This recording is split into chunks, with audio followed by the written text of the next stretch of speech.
Hi guys, welcome back to my YouTube channel that is Swapna's tutorial. So ನೀವೇ ನನ್ನ ಚಾನಲ್ಗೆ subscribe ಆಗಿಲ್ಲ ಅಂದರೆ ಪ್ಲೀಸ್ ಸಬ್ಸ್ಕ್ರೈಬ್ ಆಗಿ, ವೀಡಿಯೋಸ್ನ ಲೈಕ್ ಮಾಡಿ, ಶೇರ್ ಮಾಡಿ, ಹಾಗೆ ಕಮೆಂಟ್ ಮಾಡಿ.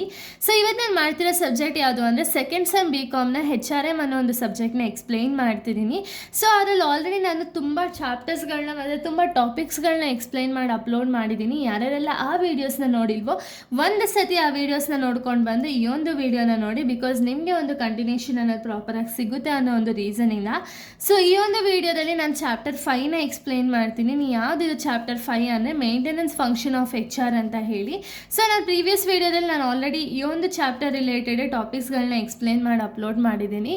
ಸೊ ಈ ಒಂದು ವಿಡಿಯೋದಲ್ಲಿ ನಾವು ಎಂಪ್ಲಾಯಿ ವೆಲ್ಫೇರ್ ಬಗ್ಗೆ ನೋಡ್ತಾ ಹೋಗೋಣ. ಏನಿದೆ ಎಂಪ್ಲಾಯಿ ವೆಲ್ಫೇರ್ ಅಂದರೆ ಏನು, ಏನೇನೆಲ್ಲ ಮೆಷರ್ಸ್ನ ತೊಗೊಳ್ತಾರೆ ಒಂದು ಆರ್ಗನೈಸೇಷನಲ್ಲಿ ಎಂಪ್ಲಾಯಿ ವೆಲ್ಫೇರ್ ಅನ್ನೋದನ್ನ ಮೇಂಟೈನ್ ಮಾಡೋದಕ್ಕೆ ಅಂತ ಹೇಳಿ ಈ ಒಂದು ವಿಡಿಯೋದಲ್ಲಿ ನಾವು ನೋಡ್ತಾ ಹೋಗೋಣ.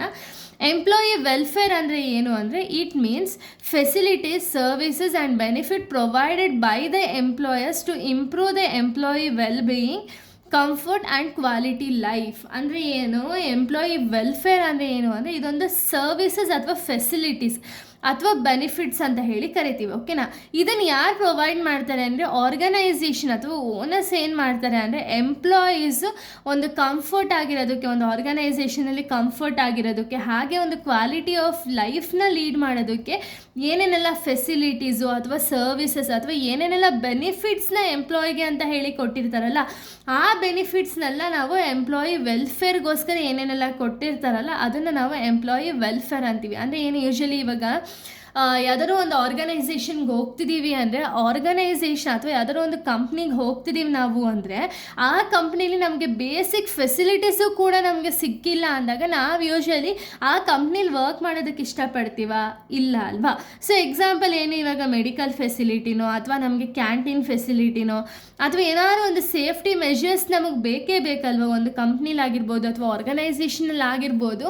ಇದೆಲ್ಲ ನಮಗೆ ಬೇಕಿದ್ರೆ ಅಥವಾ ಇದೆಲ್ಲ ನಮಗಿದ್ರೆ ಮಾತ್ರ ಎಲ್ಲರೂ ಕೂಡ ಆ ಕಂಪ್ನಿಗೆ ಜಾಯ್ನ್ ಆಗೋಕ್ಕೆ ಇಷ್ಟಪಡ್ತಾರೆ. ಇಲ್ಲಾಂದರೆ ಯಾರು ಕೂಡ ಆ ಕಂಪ್ನಿಲಿ ವರ್ಕ್ ಮಾಡೋದಕ್ಕೆ ಇಷ್ಟ ಆಗಲ್ಲ ಅಲ್ವಾ. ಈ ಒಂದು ಬೆನಿಫಿಟ್ಸ್ ಎಲ್ಲ ಏನಕ್ಕೆ ಕೊಡ್ತಾರೆ ಅಂದರೆ ಎಂಪ್ಲಾಯಿ ಒಂದು ಕ್ವಾಲಿಟಿ ಆಫ್ ಲೈಫ್ನ ಲೀಡ್ ಮಾಡಲಿ ಅಂತ ಹೇಳಿ ಸಮ್ ಬೆನಿಫಿಟ್ಸ್ ಅಥವಾ ಫೆಸಿಲಿಟೀಸ್ನ ಎಂಪ್ಲಾಯರ್ ಅಂದರೆ ಏನು, ಓನರ್ಸ್ ಏನು ಮಾಡ್ತಾರೆ ಅಂದರೆ ಎಂಪ್ಲಾಯೀಸ್ಗೆ ಕೊಡ್ತಾರೆ. ಓಕೆನಾ. ಸೊ ನೋಡಿ, ಏನೇನೆಲ್ಲ ಮೆಷರ್ಸ್ ಎಂಪ್ಲಾಯಿ ವೆಲ್ಫೇರಲ್ಲಿ ಏನೇನೆಲ್ಲ ಮೆಷರ್ಸ್ ಇದೆ ಅಂತ ಹೇಳಿ ನೋಡೋಣ. ಸೊ ನೋಡಿ, facilities provided for the employee comfort and satisfaction ಅಂದರೆ ಏನು, ಈ ಮೆಷರ್ಸ್ ಅಂದರೆ ಏನು ಅಂದರೆ ಏನೇನೆಲ್ಲ ಫೆಸಿಲಿಟೀಸ್ನ ಎಂಪ್ಲಾಯೀಸ್ಗೆ ಕೊಟ್ಟಿದ್ದಾರೆ, ಅವರ ಒಂದು ಕಂಫರ್ಟ್ಗಾಗಿರ್ಬೋದು ಅಥವಾ ಅವರ ಒಂದು ಸ್ಯಾಟಿಸ್ಫ್ಯಾಕ್ಷನ್ಗೋಸ್ಕರ ಏನೇನೆಲ್ಲ ಕಂಪನಿ ಬೆನಿಫಿಟ್ಸ್ ಅನ್ನೋದನ್ನ ಕೊಟ್ಟಿದ್ದಾರೆ, ಅದನ್ನು ನಾವು ಮೆಷರ್ಸ್ ಆಫ್ ಎಂಪ್ಲಾಯಿ ವೆಲ್ಫೇರ್ ಅಂತ ಹೇಳಿ ಕರಿತೀವಿ. ಸೊ ನೋಡಿ, ಫಸ್ಟ್ ಒಂದು ಮೆಡಿಕಲ್ ಫೆಸಿಲಿಟಿ. ಮೆಡಿಕಲ್ ಫೆಸಿಲಿಟಿ ಅಂದರೆ ಏನು, ಈಗ ಯೂಶ್ವಲಿ ಒಬ್ಬ ಎಂಪ್ಲಾಯೀಸ್ಗೆ ಸಡನ್ನಾಗಿ ಹುಷಾರಿಲ್ದಂಗೆ ಆಗೋದಾಗಿರ್ಬೋದು, ಸಡನ್ನಾಗಿ ಅವರು ಸುಸ್ತು ಏನೋ ಒಂದು ಆಯಿತು ಅಂದ ತಕ್ಷಣ ಅವ್ರಿಗೆ ಮೆಡಿಕಲ್ ಲೀವ್ಸ್ ಕೊಡೋದ್ರ ಮೂಲಕ ಅಥವಾ ಮೆಡಿಕಲಾಗಿ ಏನಾದರೂ ಒಂದು ಟ್ಯಾಬ್ಲೆಟ್ಸು ಅಥವಾ ಏನಾದರೂ ಅವ್ರಿಗೆ ಗಾಯ ಆಯಿತು ಅಂದಾಗ ಅವಾಗ ಫಸ್ಟ್ ಏಡ್ ಈ ರೀತಿಯ ಒಂದು ಮೆಡಿಕಲ್ ಫೆಸಿಲಿಟೀಸನ್ನು ಕೊಡ್ತಾರೆ. ಯಾಕೆ ಅಂದರೆ ಆರ್ಗನೈಸೇಷನಲ್ಲಿರೋ ಎಂಪ್ಲಾಯೀಸು ಎಲ್ಲರೂ ಕೂಡ ಕಂಫರ್ಟಾಗಿ ಒಂದು ಕೆಲಸ ಅನ್ನೋದನ್ನ ಮಾಡಲಿ ಅಂತ ಹೇಳಿ ಮೆಡಿಕಲ್ ಫೆಸಿಲಿಟೀಸ್ ಅನ್ನೋದನ್ನ ಕೊಡ್ತಾರೆ.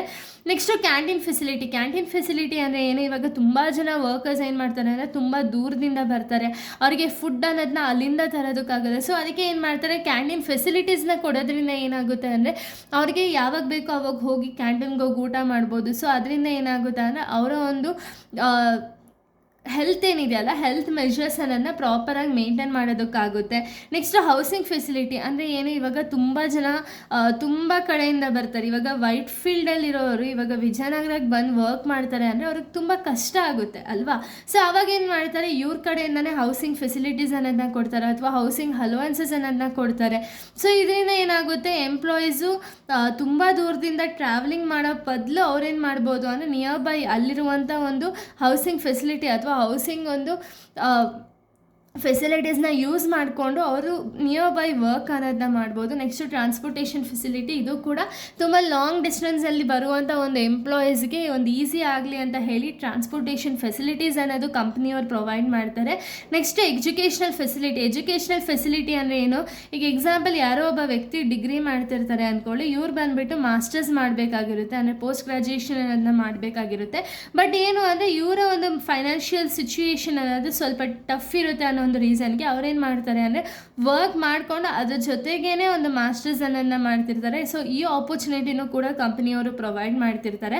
ಹಾಗೆ ಸೇಫ್ಟಿ ಫೆಸಿಲಿಟಿ ಅಂದರೆ ಏನು, ಈಗ ಸೇಫ್ಟಿ ಆಗಿರೋದಕ್ಕೆ ಸ್ವಲ್ಪ ಫೆಸಿಲಿಟೀಸ್ ಅನ್ನೋದನ್ನ ಕೊಡ್ತಾ ಹೋಗ್ತಾರೆ. ಲೈಕ್ ತುಂಬ ವುಮೆನ್ಸ್ಗಳಿಗಾಗಿರ್ಬೋದು, ಮೆನ್ಸ್ಗಳಿಗಾಗಿರ್ಬೋದು, ಅವರ ಒಂದು ಸೇಫ್ಟಿಗೋಸ್ಕರನೇ ಫೆಸಿಲಿಟೀಸ್ ಅನ್ನೋದನ್ನ ಕಂಪ್ನಿಯವರು ಪ್ರೊವೈಡ್ ಮಾಡ್ತಾರೆ. ನೆಕ್ಸ್ಟ್ ಇನ್ಶೂರೆನ್ಸ್ ಅನ್ನೋದನ್ನ ಪ್ರೊವೈಡ್ ಮಾಡ್ತಾರೆ. ಹಾಗೆ ಲೀವ್ ಫೆಸಿಲಿಟೀಸ್ ಅನ್ನೋದನ್ನು ಕೂಡ ಪ್ರೊವೈಡ್ ಮಾಡ್ತಾ ಹೋಗ್ತಾರೆ. ಅಂದರೆ ಲೀವನ್ನೇ ಏನು, ಇವಾಗ ಮೆಟರ್ನಿಟಿ ಲೀವ್ ಆಗಿರ್ಬೋದು ಅಥವಾ ಮೆಡಿಕಲ್ ಲೀವ್ ಆಗಿರ್ಬೋದು. ಸೊ ಈ ಲೀವ್ಸ್ ಅನ್ನೋದನ್ನೆಲ್ಲ ಪ್ರೊವೈಡ್ ಅನ್ನೋದನ್ನ ಮಾಡ್ತಾ ಹೋಗ್ತಾರೆ. ಓಕೆನಾ. ಸೊ ಇಲ್ಲಿಗೆ ಒಂದು ಟಾಪಿಕ್ ಅನ್ನೋದು ಕಂಪ್ಲೀಟ್ ಆಗುತ್ತೆ. ನೆಕ್ಸ್ಟ್ ವೀಡಿಯೋದಲ್ಲಿ ನಾನು ಬೇರೆ ಒಂದು ಟಾಪಿಕ್ನ ಎಕ್ಸ್ಪ್ಲೈನ್ ಮಾಡ್ತೀನಿ. So thank you guys, thanks for watching.